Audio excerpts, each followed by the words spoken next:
Yeah, so, you know, man, Kansas City, Missouri, born and raised, you know what I'm saying? 39th Street, you know, like I tell everybody that don't know Kansas City, I'm from the Tray, the original Tray. The Tray is from Brooklyn East, you know what I'm saying? Well, from Brooklyn West, I say, West the Truth. That's the Tray, from 39th Street to 36th Street. 39th Street is anything east of Prospect. So it's like Prospect to Holy Temple, Vineyard, Van Brunt, if you don't know, right? The thing was, we never really got into the Cripple Blood thing until like the early 90s, you know what I'm saying? I mean, we've been here, but it didn't become synonymous till then. You know, my environment was, you know, we were kids that grew up, we wasn't poor, you know, we was well off. So like we were talking, you know, we had grandmas and grandpas that raised us right, you know, so coming up, I always had goals of doing something. Music been in my family my whole life. My daddy sing, my mama, she sing, played the violin. My brother, he was a DJ. My cousins, they rap. So we had that music, so it was like I was always around it. At like 7, 8 years old, I really started like rapping, you know, and it was like, people always told me I was talented, you know, so we ended up, you know, going to this place, got a little record deal, I guess is what you call it, with PBS. We were doing stay in school commercials, me and my homeboys. Okay. So we did that until we was like 11 years old, and life hit us, you know, like, we ain't kids like that, you know what I'm saying? Right. We are kids, but we ain't kids, because we trying to be grown. Right. Them rap lyrics changed, like you said, we start talking about, oh, I'm going and I'm seeing somebody doing drugs, and I'm seeing somebody getting shot, and that's when the environment set in. And I mean, like I said, I always honed it in, because I always said, I'm going to get out of here. Right. And that was my thing, that was my goal. You know, like I said, going to school was my outlet, you know, and I went to Southwest. You know, a lot of people don't even know, and I can tell this story right now. When I was a freshman and I met you, I idolized you. Because, you know, being on that drum line was my goal. And I'm like, look, my man got it. Yeah, not one time did you shun me, you and Brian Alfred, man. Y'all took me in, and Curtis took me in, and y'all was like, man, we gonna mold you up. You know what I'm saying? And Daryl Taylor, me and him was playing cymbals. But y'all showed me what it was with good work ethic and grind, you can get here. I humbly appreciate it, man. I appreciate you. You know what I'm saying? And like I said, and once we did that, you know, like I said, when you stayed on me about reading the music, and man, people didn't know I was faking reading music for the longest. I think we all started off faking. Man, we knew like 1 or 2 notes. After that shit, we gonna freestyle this shit until Miss Adams be like, nah, go like this. And then you find we kind of just get better. It's like anything, you know what I'm saying? So yeah, so you know, once I did that, you know, in the high school with that, it was like I kept with the music, you know what I'm saying? And you know, we did that little talent show and all that stuff, and that was the first beat I ever made, bro. Hey, man, that was like, what was his name? Avon J? Yep, Avon J. You know, shout out to Avon J. Hey man, that's like the first beat I ever made. That's what struck the nerve for me to be like, you know what, I want to produce. Yeah. When I made that beat, it was mixed wrong and everything, straight from the keyboard to the tape. But we made it work, man. Right? I mean, it sounded good to us, but I know that shit was sounding like garbage, but I done went back and listened to some stuff. I was like, ain't no way this is dope. But you know, times change. You know, we got better. You know what I mean? And like I said, it was like with me, man. Like I said, with anybody that know, man, I'm the same all the way around. Like I don't fake for nobody. If I don't deal with you, it's because you don't deal with me. I don't have no enemies, you know what I'm saying? As I tell people, you know, R.I.P. the Hustle Made Bugsy, you know, everybody knew about that situation that went on. Yeah, okay. Because, like, all right, so, and this is what's so heavy, right? So I never get, you know, you hear this in the circles and shit. So it was out there that it was a joint, it was y'all song or whatever, and then he's saying that you took off with it or something. So what was the story on that? The real story for that, you know, I wish Bugsy was alive, so he and R.I.P. Hustle, man. You know, man, that was really was a good dude. You know what I'm saying? Like for real. So you know, the story with that, man. Honestly, me and another counterpart of mine coming home from Oklahoma. You know what I'm saying? We been in Oklahoma all weekend. We coming home, and the lyrics is so heavy. The hook actually came from Memphis female rapper LaChat. I saw on her album Murder She Spoke. I just seen her interview with Beehive. Shout out to LaChat and the whole 666 Mafia, because that's where Xta-C sound really originate from. 666 Mafia. So I always wanted that. That hook was man, that hook, she got a song, Murder She Spoken. She said in the hook, ride with my brother Big said it, he's so heavy. He be wearing pounds of that dope and the Chevy. Okay. And I just kept saying it over and over because I heard that's what we was listening to. Right. I kept saying it, and I came, I was like, something so heavy. My partner like, bro, while you playing, you need to be writing it down. Right. I'm like, yeah. So I kind of just tweak it, and I come through this bitch so heavy. It was just something. Right. You know, and I came, we got home. I had the studio in my crib at the time. Got home, laid it down. We talking like 3, 4 o'clock in the morning. Was the beat already made? Made the beat. I did all of that at the same time. Okay. Did that, put it down. It's cool. Turn this shit off.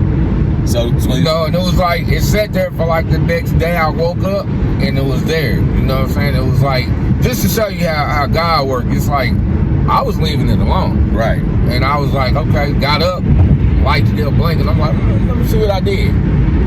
I listened to it, I'm like, one of them drums could be a little different. Oh, that could be a little different. I perfected the beat before I even wrote the lyrics. Right. So then as I did that, I just went into what I knew. Like, everybody had to understand, I ain't never the one for acting. I get broke and I right back to jacking. That was really what niggas was on. Right. Like, street shit. Right. So I wrote that. I kept writing. I came with my verse and I was like, you know what, I don't even like this shit. Like, real shit. Like, right-handed guy, bro. I took this shit, I tried to erase it, would not delete. And I was like, okay, I turned the shit off. Next day, it was like, homies just coming over, Sal Reese the Ripper, you know what I'm saying? He came over. He's like, him and his brother. Like, man, I know you got some new beats. I'm going through beats to let them hear, because, you know, I produced for a lot of niggas at the time. Letting them hear beats and all that. And the So Heavy beat come on. He like, yo, let me get that. I'm like, no. He's like, why not? I'm like, man, I don't even like it. That's what it was. I'm like, I don't like it. It don't sound right. Like, man, let me have it. I'm like, I'm gonna let y'all hear the song I did. I let them hear the song. They're like, man, that shit hard. Do something with it. I'm like, nah. Try to delete it again. Did not delete. Bro, it was so crazy that it was like, it was bound to happen. That shit was divine, huh? You know what I'm saying? Then it was like a week later, Bugsy come over with Ren the Bird, man. Him and Gangsta Grim, RP Gangsta Grim too. And we sitting there and they was like buying some beats. Right. My bro like, hey man, play that song for them. I'm telling you that shit hot. He don't like it, he crazy, he tripping. Which you I'm like, man, I played the song for them. Them niggas like, you playing, bro. Right, you playing. You playing, nigga. You need to, boy, mix that up, put that together. I'm like, And Bugsy said, man, let me get a verse on it. But I had just told the homies, you know, that's with the squad, no. So it's like to tell Bugsy yes. It's like, all right, you dig right. Now give me the guy. We all family though. Like, you know, Lil Cleus, my little cousin, him and Bugsy like best friends. You feel me? Me and Bugsy, we basically grew up together. His big brother Cleveland and my big cousin John and Mark, they all from 6'7". You know, they Hoover Crips. You know, 67 Purcell, Dunn Park area. But they all homies. Right. So we been knowing each other.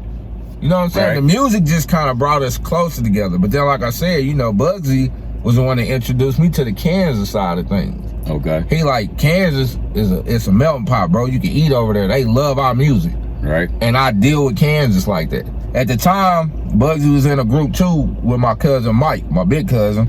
Him, Scarecrow, Hobo Tone called Incognito. Okay. So it was like Bugsy already knew my cousin Mike. So it was like Mike come over there at the same time. Mike on the same shit, like, man, that shit hot. You need to do something. I'm like, man. Now, I guess you niggas had their own little inner working type of beef from their Incognito situation. I ain't know nothing about it, so, you know, of course, it didn't matter to me, though. Right. So, it's like, you know, I put the song together. Again, I'm like, fuck it. Bugsy hit me probably about a week or so later. It's like, man, I'm putting out a double CD. One of my CDs gonna be chopped and screwed. Let's do a version So Heavy for the chopped and screwed version. All right. So at that time, I'm like, oh, well, that's cool, because it's going to be chopped and screwed. I ain't tripping. Right. Because you still not like it. This my nigga, and it's my nigga, so I'm like, you know, never know what might happen, you feel me? Right. We go, Tom Woo Woo Studio, you know what I'm saying? I don't know later.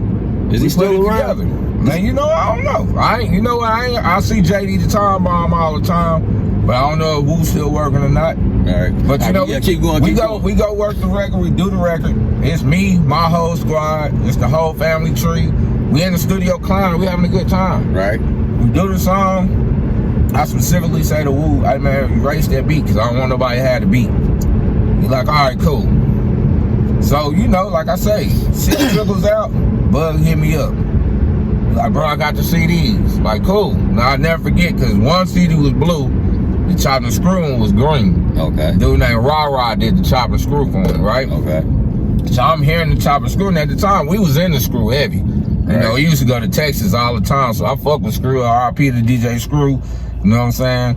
We used to deal with them cats on a regular basis, so the Screw was influencing our music too. Right. You know what I'm saying? So we was actually trying to get in Houston and get cool with Screwed Up Click Cats. I'm gonna tap into that too, because it was rumors about you signing with Rap a Lot and all that. Yeah, we trying to do all of that. Yeah, you know, and it was like we trying to make that happen. So it was a good look for us. And then a partner of mine hit me, was like, "Hey man, you did a remix with Hustle Made Bugsy." I'm like, "What you talking about?" So they put the remix that me and him did on the regular album too. Okay, after you disagreed, right? Just after we only agreed to have it on the screw. So I'm like, all right, again though, this is the homie. Right. So you ain't tripping. So I really ain't tripping. I'm like, all right, you know.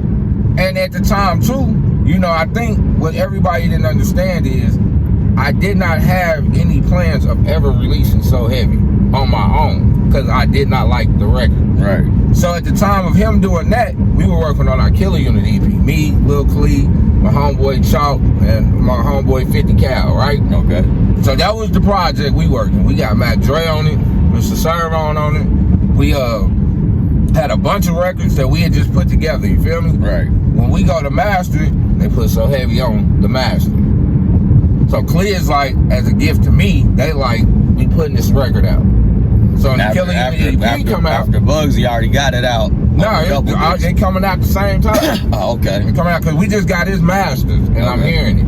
But like I said, before you press it up, I'm hearing it, so I knew. And I gave him like, all right, bro, go ahead. Right. The Killer Unit shit come back, So Heavy's on it. I'm like, bro, I'm kind of pissed, like, why did y'all put this on here? Because we thinking this is your crew. This is my crew. Because you don't want to look like a double crosser, you know what I'm saying? I comes through this bitch so heavy. 415s in my old school Chevy. Foot on the gas, blocked by the mask. Come through tripping, that's your ass.